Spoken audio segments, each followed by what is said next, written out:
What's up, guys? It's Kyle from Newell Strength, located in Hillsborough, New Jersey.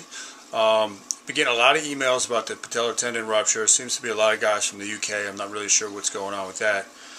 But it's been a few weeks since I made a video. Volume 2 will be out in November for the manual.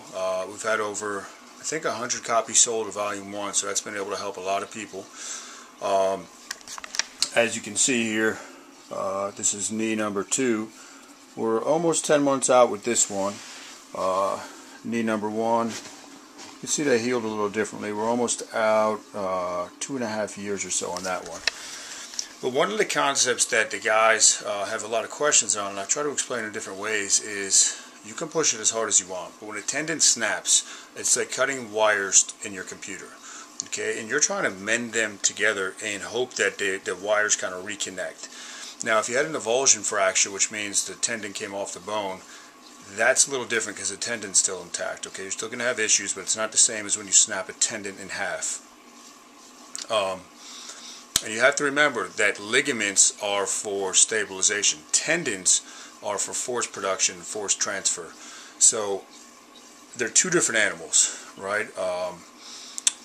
And what you got to remember is when you're dealing with a tendon, and if you snap it in half, it's going to take 18 to 24 months, as I've said before, for it to feel normal again.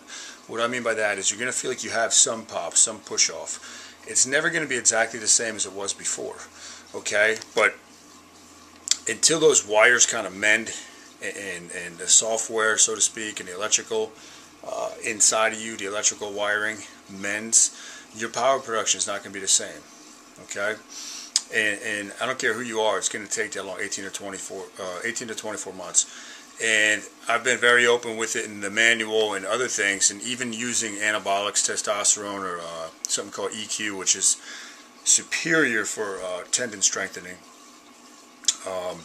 It still took me that long, okay? And it's just part of the biology of the body. Tendons are very, very tricky. So don't get down on yourself. 7 months out, 8 months out, you're still going to feel pain. It's still going to go numb. You're still going to have times when it swells up.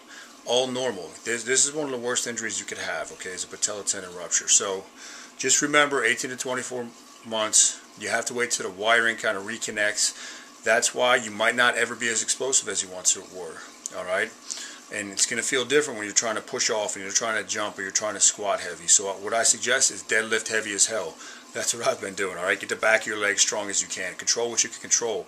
With knee rehab, we have to get the posterior chain, those muscles that are on the back side of the leg, as strong as possible, okay? 3 parts of your hamstring cross the back of the knee. So really train the heck out of the posterior chain, your deadlift, your heavy sled drags, and it'll come back. So if you have any questions, don't hesitate to reach out to me at kyle@newellstrength.com about any type of knee injury, ACL tears, patellar tendon ruptures, whatever you got. You know, I think I'll be able to help provide some clarity for that. So thanks for listening, guys. Peace.